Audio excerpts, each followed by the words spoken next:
Now, in this final preference chapter, let's take a look at the media and metadata preferences. Media settings have to do with where the cache files go. Cache files are temporary files that Soundbooth makes when you are working with various types of edits.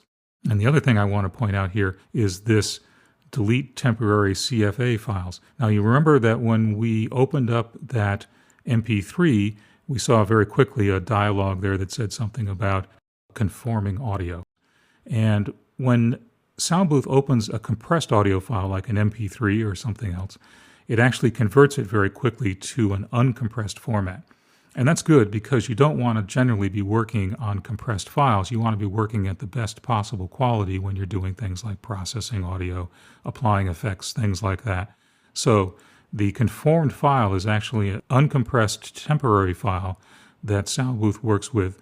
And then when you finally do your output, you convert back to your original format. And in the process of doing so, those files are cached on your hard drive, and the location where the cached files go is set over here in these browse dialogues. And the same thing where the actual database goes.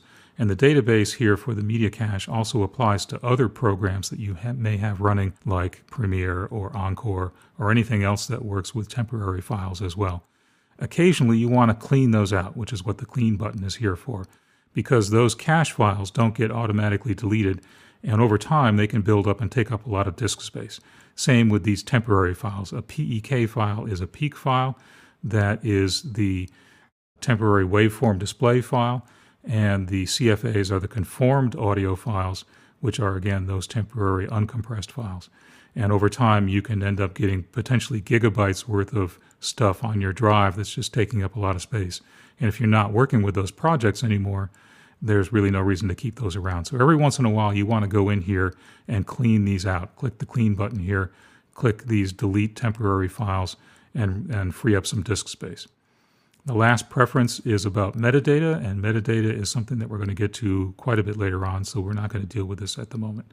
So now that we have some basic settings, we're going to close this and start to take a look at the interface in the next chapter.